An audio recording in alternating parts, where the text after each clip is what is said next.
to PA Truck Up. I'm your host, Manny, and today we have Donnie. How are we doing? Doing great, Coach Manny. Having a good day. Just been busy like normal for a strength coach, but super excited to just visit with you and talk shop. Perfect. Again, you've just came back from meetings, so your brain's already probably fried. So Yeah, we'll have some fun on here. I like it. Looking forward to it. I like it. So if you can give us a little background on got you originally interested in strength and conditioning and how that sort of progressed to your role now. Yeah, I grew up in Tennessee, and my parents divorced when I was around 6 or 7. In a nutshell, I lived with my wicked stepmom, right? And she was tough on me, demanded a lot of me. My home life wasn't always harmonious. And so as I got older, I'll never forget, my dad had bought me this like old school, it was called DP weights. It was a concrete weight set that you could buy at Walmart or Kmart back then, if you remember Kmart. And it was a weight set you could have at home. This is way before any home gyms or anything like that. And I just started working out on my own and kind of caught the bug. I got pumped one time after a football workout when I was in like ninth grade and go, man, what's this feeling I have? And anyway, I just started chasing the pump. As Arnold Schwarzenegger, if you've ever watched Pumping Iron, he talks about there's such a euphoria of just feeling stronger and like the muscles feel bigger. And so I just started chasing that, and which led me to getting, back then it was crazy. There was a guy by the name of Butch. And Butch, by his day job, he was a bail bondsman, right? So he got criminals out of jail that had been arrested. But by night, he ran this little side. It was a hole-in-the-wall weight room in Gallatin, Tennessee. And so when I would get out of school, I would go over there with Butch, and Butch would personal train me.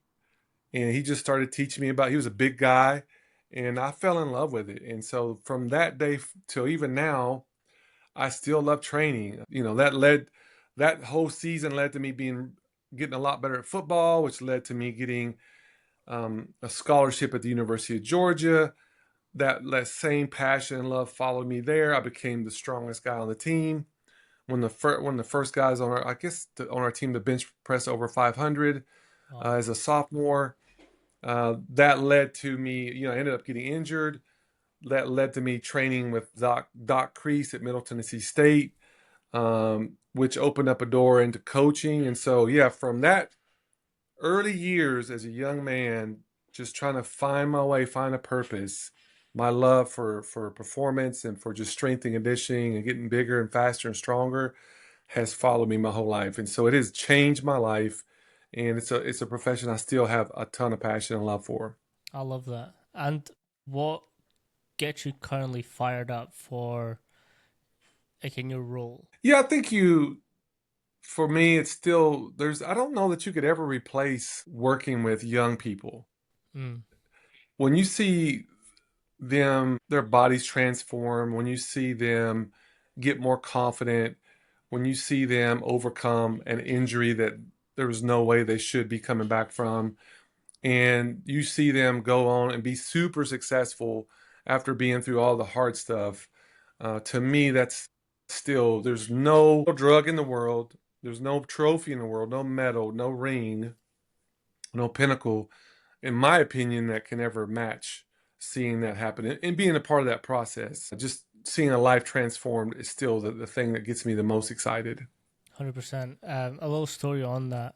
So I'm in the UK and I'm based in the UK, but I did an internship with Coach Mac in 2022 during the UW phase. And so in the UK, it's not like a culture thing to be called coach. Like, that's not something, like, people will just call you by your first name or your last name. So when I was across there, and it's kind of what I think you're talking about, it's that feeling of like being called coach for the first time, and it's that thing of like you feel a sense of pride that you've touched that person's life in more than just you give them 3x5 squats.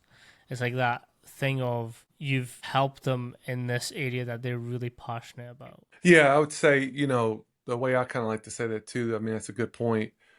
You got to move at some point, no matter what you do in your life, whether you're a doctor, a lawyer, financial person, obviously we're talking about coaching here. You've got to make a transition from success to significance, right? Success is all about my accolades, my money, my salary, my title, my awards, my trophies, my rings. But significance is about making a difference in the lives of other people that lasts for eternity. And so, to me, every single one of us search for significance. We may not admit it, we may not put it in those words, but we want to be a difference maker, and we want to be a difference maker that makes not just influence, but we want to make an impact for generations. And so that's kind of, I think we're all kind of chasing that. And it's becoming harder because everything's so transactional now. Yep. With sports, particularly in college. So because of the transactional nature, this transformation piece is becoming more harder to do, but it's more needed than ever. What are some ways that you try and instill that within your athletes? Yeah, I mean, I think, on a practical level, just the way you program your sessions, to me, your weight room is a classroom. And so when you bring them in there, yeah, we do need to lift. We got to get stronger, more resilient, more robust. We got to be tougher mentally, physically, emotionally. But that's also a classroom where you can create some moments, and I like to call it like this. It's like if you go, when you take chemistry or physics in school, you had the lecture, but then you had the lab, right? So the lecture is where you get the information, but then the lab is where you get application. And so I feel like the weight room is a big opportunity for us as coaches to teach our athletes how to apply the lessons we're trying to teach them, whether it's being persistent, being more disciplined, be a better teammate, right? Be a servant leader. There's so many instances and so many opportunities right here in the weight room where we can have an impact and change their lives with just simple things. And so whether it's the way you structure the workout, do team building or team bonding exercises, you could do team challenges, you can do culture days. I know Coach Mack has done that. Other coaches have done that. There's just so many different themes and elements that you can bring into a weight room that maybe you typically can't in the real world. And I think that's what makes the difference if you do that consistently. With the amount of teams that you have, how do you individualize the team building portion for each sport? I think you got to start with your head coach and just kind of see kind of what he sees. You can see what you probably see similar, but just ask him like, "Hey, coach," just like he would say, "Hey, what do we need to work on physically? We need to jump higher. We need to be leaner. We need to be put on lean mass," right? There's a metric that you're quantifying. There's also team culture metrics.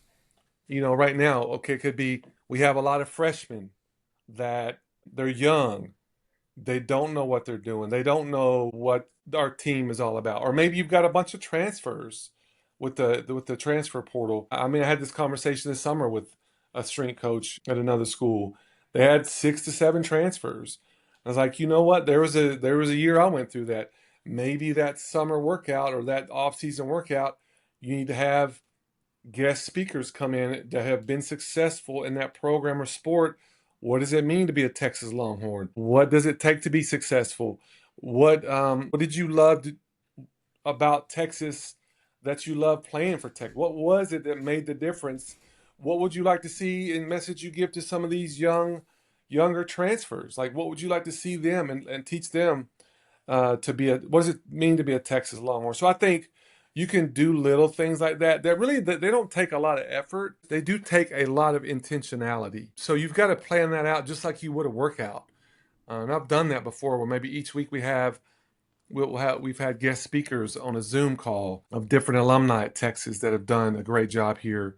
And man, you really got to, it's just like Starbucks or just like Apple. Like they take their employees, they onboard them. What's the culture of the organization? What's the mission? What's the vision? What's the values? This is how you behave if you work at this organization. It's no different in a sports team today, especially when you don't have as much time with them. And within the programs and how you physically train them, what are some differences that you do between different sports, and what then becomes important?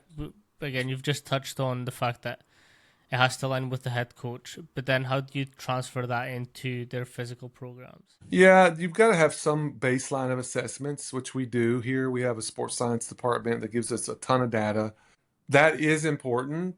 I think even more important is what I'm seeing in performance is we're getting these kids, some of these kids are older that come in with a litany of issues. And so you need to, back early on, I used to cookie cutter a lot of my programs, but now it's getting to, I mean, it's becoming more and more like a pro sport where if you've got a kid that's got, if I'm working with volleyball and they've got a history of knee tendinopathy, well, yeah, well, let's do some testing on them, but like, where are the asymmetries? What can I do different in the weight room that's not going to create a greater risk of injury, but mitigate that, right? I may never get rid of that tendinopathy, but I can manage it so that they can play volleyball or whatever sport they're playing at a high level. So it may change, we may want to do certain exercises, but I may change the variations depending on the position, the injury history, the player load we're seeing on court, how much the coaches use them or not using them, depending on how they respond to stressors, right? So I may change variations in intensities and duration based off each individual. So everybody may be squatting, but it may be an ISO, it may be a split squat, maybe a single leg squat, based off what we're seeing with that individual. So again, it just depends on each individual and how much time I have with them and kind of their role on the team. So again, it's very, very fluid, is what I'm saying. There's no, we're going to do it one way.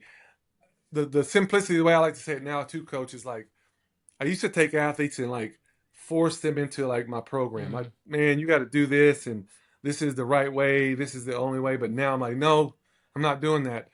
Where's the athlete? Where's some gaps that I can shore up and weaknesses? Where's some some exercises I can add in there to get some adaptations to help them just be a little bit better and be more resilient, more robust, so the coach is happy. So I think for me, it's a little bit more collaborative now. Mm. So you're talking to the staff, coaches, you're talking to sports med and sports science, and then you're looking at kind of what that athlete may be accustomed to doing and what they're comfortable with. I get guys from Europe all the time that they like to train a certain way. I'm good with that, but let's just build it into the system of style of training this head coach likes for this team, and let's move forward. So again, it's a very fluid, very collaborative, adaptive approach versus like full autonomy. So again, TeamBuildr is a sponsor of this podcast, but this is one of the reasons why I love TeamBuildr, and I used TeamBuildr when I was at UW with Coach Mac, and it's the ability to write a program for the whole team and then go in individually and change each athlete's program depending on that. And I think that's something that they do a really good job at. It's having the accessibility to adapt your programs depending on who you have in. This is a quick shout out to our main sponsor on this channel, TeamBuildr. TeamBuildr is all-in-one platform that hosts programs, questionnaires, testing, anything that you may need for your athlete's performance, you can host it in TeamBuildr. TeamBuildr also now has two different sites, which is OS and Practice. For more information on TeamBuildr, check out the link in the description. And if you use code PACHOCKUP all together, you will get a 30-day free trial. Our next sponsor is Apex Cool Labs. Apex Cool Labs is a palm cooling device that helps you gain further performance by cooling and aids the recovery so you can perform more for longer. To check out what Apex Cool Labs have, there's a link in the description. Yeah, honestly, it's a need. It's so. I mean, we're already getting there. Like you can see where athletes maybe they're really fatigued right now and they need more velocity based, or maybe their strength has dropped off the last few weeks and you can get the feedback on that and change the cycle for strength to kind of repolish some of those qualities that have diminished. So you're just getting a lot. The data is allowing us to see kind of like, okay, we're a little off course right now, and we can make these real subtle adjustments, interventions to get us back on course. And so that's just kind of the landscape and, where we're at. I mean, fluid periodization, I think I've heard coaches say that like traditional block periodization is dead. I wouldn't say it's all the way dead, but I would say in this economy we in with performance and data and testing and just uncertainty, the fluid periodization model is definitely alive and well.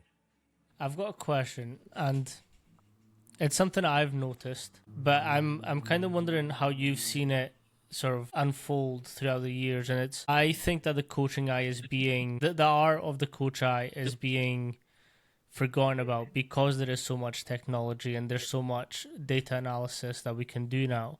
What are your thoughts on how have you seen that progress throughout the years? Yeah, I mean, I agree with that. I think I was actually thinking about this a couple days ago. I was having a conversation with a mentor of mine, and one of his famous quotes is like, "You cannot replace the coach's eye. You just can't." There's just and there's a great book out there that's called the name of it's a little older now. It's not that old, but it's a little older. It's called Unplugged, right? And I forget the author's name, but it's all about this concept you and I are talking about. At the end of the day, my analogy is always like a car. If you look at your dashboard on a car, you use those instruments to uh, drive the car in the right direction. So you want to have the right direction. You want to check the temperature of the engine, make sure you got enough fuel, make sure your RPMs are not going too high, right? You're hopefully just glancing at your dashboard. You don't just look down. If you drive and look at that dashboard the whole time, the car is going to wreck and it's going to ruin your life in the car. And so technology and data is the same. Those instruments are used to serve you, the coach, not be the coach. And to your point, and I see it, what happens is we start doing all this testing and we start having really good results and we start to put the cart before the horse, right? We start saying, this is going to dictate what we should be doing. No, at the end of the day, the coach is dictating. They know where, especially if it's a coach that's won a championship before, they know where we're going. They've been there, they've been to the mountaintop before. Let's use these instruments. Let's really pare down and not do too much, but let's pick some key instruments, key technology that we can track and monitor some things on our journey to a championship. Let's occasionally look at those instruments, ask good questions, and here's the key, informed decisions, right? As we go. Don't let the data drive the decision. You make the decision, but use the data to confirm or affirm that you're on the right path and just make some adjustments. And I think that's the healthier model. We've seen it in NFL and stuff where all they do is this high performance, high technology model, and they forget that it's the human element of training. And you forget that and you start to put your energy in the wrong buckets, and now you're not performing. And so it's a slippery slope, and anybody can fall into it. Anybody can. 100%. And I think, again, I've had a lot of conversations on this, and I think I really started thinking about it when I got asked on a podcast that I did for a friend of mine. And it's, if we're solely talking about like the differences between UK or European US coaching, what I always say is like the US is really good at having a system from like all ages, but B, it's your ability to coach, your ability to communicate your message to said athletes. Whereas in the Europe side of things, we're really good at our data. And like that's what we drive our programs off. And it's, again, I'm fortunate enough to have experienced both. Like, I like to think I'm a good mixture of it, but it is a slippery slope where we're starting to dip a little bit more into all-round sports science and not really caring for who we have and what they're needing. Yeah, I remember sitting in a meeting too, Coach Manny. This is probably a couple years ago, and The guy that was leading it, the meeting, I think he's a professor here and does a lot of data analytics and stuff with team. But there was people from all kind of like NBA in there, Major League Baseball, different organizations as well. And we were talking around this topic of, technology and high performance. And there was an individual in this room. They again, I don't want to say the organization, but it was an NBA basketball team, and this guy was solely in charge of basically quantifying team culture, like how Mm. much do the players trust each other, how much do they buy into the coach's vision, what kind of problems are they having off court that's impacting on court, right? And so he had this system that was quantifiable. And it boiled down to, when they would make trades and stuff, if a guy had all these stats on court, but then in the locker room, right? I love that principle of like you win in the locker room first. Like if you can't win in the locker room, you're going to score a lot of points on the court, but you're not going to win a lot on the court either, right? You may win a lot of games, score a lot of points, but you're not going to win a championship because when you get down to it, technology's you're trying to carve out that 1% advantage. But you also need that. I've seen teams, personally, I've been part of teams. We weren't as talented, we weren't as physical, we weren't as um, we were not as we didn't have the depth of the high level recruits, but because the team believed in each other and they believed in the coach and they fought for each other, we far surpassed any expectation that anybody thought we would. So again, you got to have the data technology, you got to have the team, but there's this other element of like the coach's eye. You got to know sometimes that maybe your time would be more well spent in building the chemistry of the team than taking stats and player loads. You know, I'm not saying that's not important, but Mm. maybe this season for this team may need more of that than they do how much they're running in practice. 100%. I do know that team culture and leadership is quite important on your principles and philosophies. How do you go about setting these cultures to where they are maximizing locker room and practice time? Yeah, I think to me the only time, well, number one, I'll say it like this: it's got to start with your head coach. Like if your head coach doesn't believe in that and they think it's like wonky and weird and they don't want to invest the time into it, if it's not one of his core values, it's going to be very difficult to do that. I remember my first job ever at Colorado 30 years ago. We'd work with the basketball team all off season and get them in shape, get them stronger, get them believing in each other, trusting, and then the coach would take them for the season, and there was no accountability, there was no standards. They could be late, they could not show up to practice, not do what, and so the culture would go back to not being very good because it wasn't part of who the coach was. So I think, I always say like performance coaches, we don't dictate or set culture, but we do curate Mm. culture. We foster it. And so I think there's got to be, when you're looking at these jobs in these topics of culture and performance, it's more, to me it's more about your disposition with your head coach than it is your position, right? And so I can have a great position title, but if my disposition and my core values and philosophy doesn't align with my head coach, that doesn't mesh, it's not going to work, or it's not going to be as successful. So I've got I have two teams I work with here. The two I work with are big believers in team culture, and they're going to do whatever they need to do to build a strong, healthy team culture. It's not going to be perfect, but then they're going to preach, we've got to protect the team culture. Once you build it, now you've got to protect it. And how you do that? Bring in people that are team players. They're high character. They're gonna love playing for Texas. They're gonna love giving back to Texas more than they're taking from Texas, right? Because I've seen it. You bring in one bad apple, it can spoil the whole bunch. It really can. That's in John Maxwell's book, The Law of the 17 Irrefutable Laws of Stuff like Teamwork. The law of the bad apple is like one bad, rotten attitude can spoil the team. And Mm-hmm. I've seen it again, especially the smaller the team, the more impact in infection can happen. Bigger teams, you can kind of hide that and get away with it more because you got more leaders that can kind of cancel some of that out or kind of confront it. But yeah, I think you've got to have a head coach that believes in it, and then they're gonna support you if you want to do a team building exercise. If you want to have some conversations, I know in the summer with one of my teams, we'll read a leadership book that has a lot of discussion around what we're talking about right now. That's not nothing to do with performance. And so we'll lean into that stuff and make sure that it's happening organically on the team. It's not just me doing it.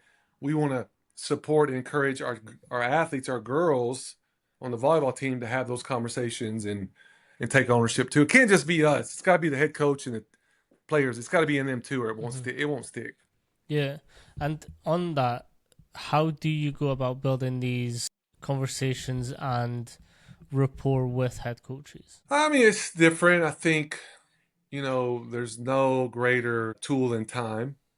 I think when I'll see like if somebody listening to this is a young coach, or maybe they picked up a new team, their number one objective the first probably year and a half is to get head coach buy-in. It's not to show them how much they know.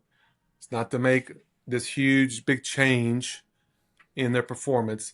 It's to get your head coach to buy into you as a leader and as a performance uh, coach. That takes a lot of patience.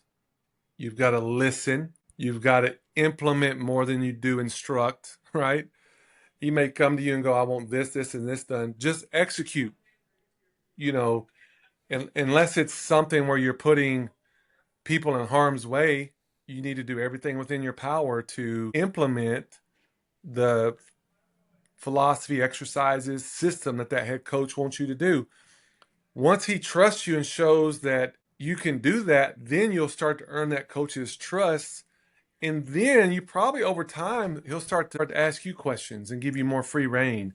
I've seen it happen in my own career. I've seen it happen in my staff. But again, there's no set timeline on like it's going to be 6 months to today or a year to a day. It just organically, naturally happens to one day you look up and go, man, I'm doing stuff with this team that coach never let anybody do because they fully trust you. So getting coach buy-in first, and then the athlete buy-in will probably come second. Yeah. And what would be some small wins that could help develop this relationship with the head coach? I mean, I think the small wins are the coach, whether it's a compliment or them, maybe they have an area that they have a lot of autonomy over, and they go, hey, this week, you I've been having you do it this way for 8 weeks. Next week, I'd like for you to make a couple changes and just see how it goes. Mm. You've done a good job with this group. I want you to take these three athletes. I'm just curious. I've heard you talk about this. Let's implement some new things with these three athletes and just see how they respond. What usually happens is that if the athletes like it, they're going to talk really strongly about it and go, man, I loved it. The coach is going to hear that and be like, now you got even another level of credibility and buy-in with the head coach. So I think small wins sometimes come when you least expect it and not in a way you expect it either. Mm. But they will come. So I think that's one way. I think another small win is just maybe the coach has you do a travel with them or go come to be more involved to observe practice, depending on the rules of the organization. So I just think just them kind of letting you in, maybe inviting you to a staff meeting that maybe you didn't get to come to before. So I just think those signs of trust and buy-in will slowly come like that. I mean, I remember early in my career here at Texas, I got invited to come to one of our football staff meetings, and that was just a huge moment for me. I knew the coach uh, had a bigger level of respect and trust in me to invite me into that closed door meeting, and I did not take it lightly. Mm. And so, again, you just don't know when they're going to come. It takes a lot of work to earn that, but when you do get that opportunity, it's well worth every moment. I think you've nailed the point as well. It's like you have to appreciate and really make it worth their time you being there. And I think Yeah. um, again, something I noticed early on when I was at UW was that Coach Mark walks in the room, it's like this presence. But no one would actually stop him and be like, Coach Mark, how are you doing today? Like, how are you really doing? And it's like, I Yeah. think those little changes on how you ask something to someone can also make a huge difference on how their day is going and how that relationship can develop as well. Yeah, there's, like you said, there's your best leaders that what I call like servant leaders, there is a presence about them when they come in the room. There's no at the end of the day, right? The greatest leaders are servant leaders. I don't care what anybody tells you, me. There's a book by Adam Grant that if you have not read, it's a thicker book. It's a little tough read, but it is so good. It's called Give and Take by Adam Grant, and it's all about this concept we're talking about. At the end of the day, who are the leaders that end up having the best run at the end of the day, right? It's really servant leaders, and that's what Coach Mack is. He's a servant leader. It's not about him. It's about you want to see your athletes succeed, right? And so the when you start talking about having influence and credibility, impact, this kind of presence, like you mentioned, when you walk in a room, there's a presence to you. And what it is, there's a love and affection for people when you help them. And it's a little bit of a cheesy kind of saying, but like at the end of the day, love wins. And when you love people and you sacrifice and serve them, you're going to have a level of influence and impact in their life that nobody does. I can give you a service and that can be transactional, but if I really want to transform somebody's life, you need to serve and learn to get to know them. And like you said, care about them, like you talked about Coach Mack, care about them more than just what they can do for you. Care about them as human beings, as individuals, and that when you show people that you really care about them sincerely and authentically, they'll do things for you they won't do for other people. And that's what a true leader motivates and moves people, not because you force them to, Mm-hmm. but because they want to do that to you because you've served them. That's why. So we are back. We had some technical difficulties, but we are back now. We're back. Let's go. What I had asked before we cut off was, what's one piece of advice that you would give new strength coaches or coaches wanting to become part of this industry? Yeah, I mean, at the end of the day, I always like to say it like this. So if you start talking about college and getting your degree, right? It takes about 75% IQ to get your degree, 25% EQ, and maybe even less. To do a job successfully, it's going to flip. It's going to take 75% or 80% EQ, and then the less is IQ. So what I would recommend, even if you're just getting started, young coach, get as much practical experience. If you're in class, don't just take the courses. Get on the weight room floor, intern, volunteer, like build up those EQ, emotional quotient skills. That's one way. I think the other thing is seek out really good mentors, that, a mentor is somebody who, and it doesn't have to be in strength and conditioning always, right? And that would be helpful.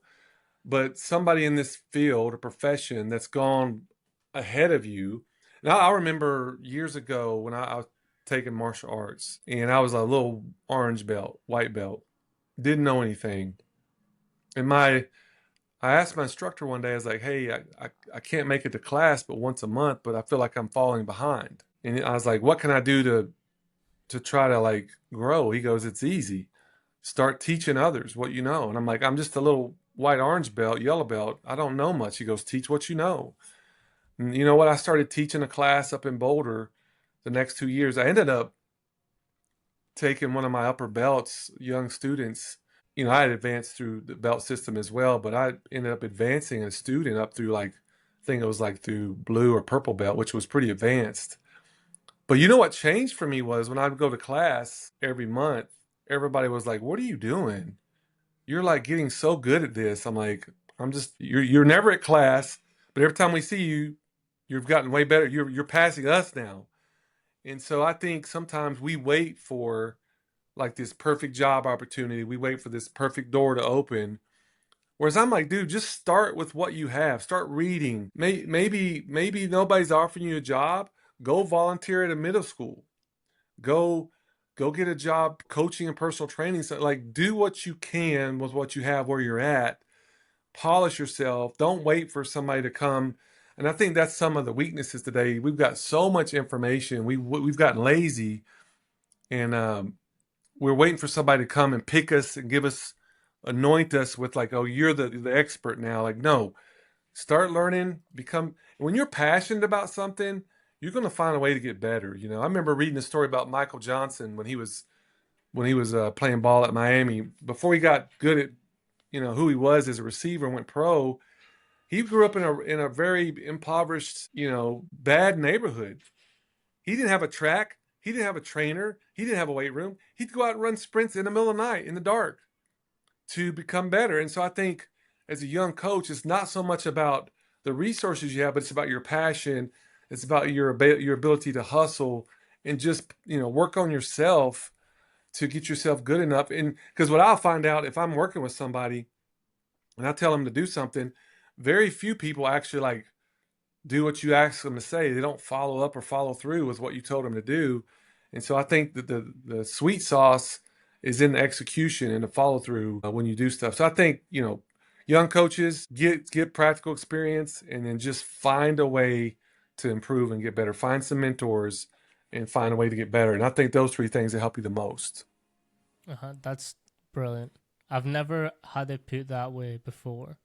Mm-hmm. So that's really good. I appreciate you so much for coming on today. If you let everyone know where they can get in contact with you and follow along on what you have going on. That'd be great. I appreciate it. Really, I'm on Instagram for the most part. So it's just at Coach Donnie, or excuse me, at Donnie Maib. There it is. At Donnie Maib is my Instagram handle. And you can, I'm pretty good about responding on there to DMs. Sometimes if I miss it, be patient with me if I'm real busy. I'm not trying to be rude. I just lose it. I forget sometimes. So especially where we're in season right now, we're pretty busy in season in the fall. But yeah, I would love to connect. Reach out, follow me. I'll follow you back hopefully, and we'll go from there. Perfect. Appreciate you. You're welcome, Coach. Thanks. Thanks for having me on.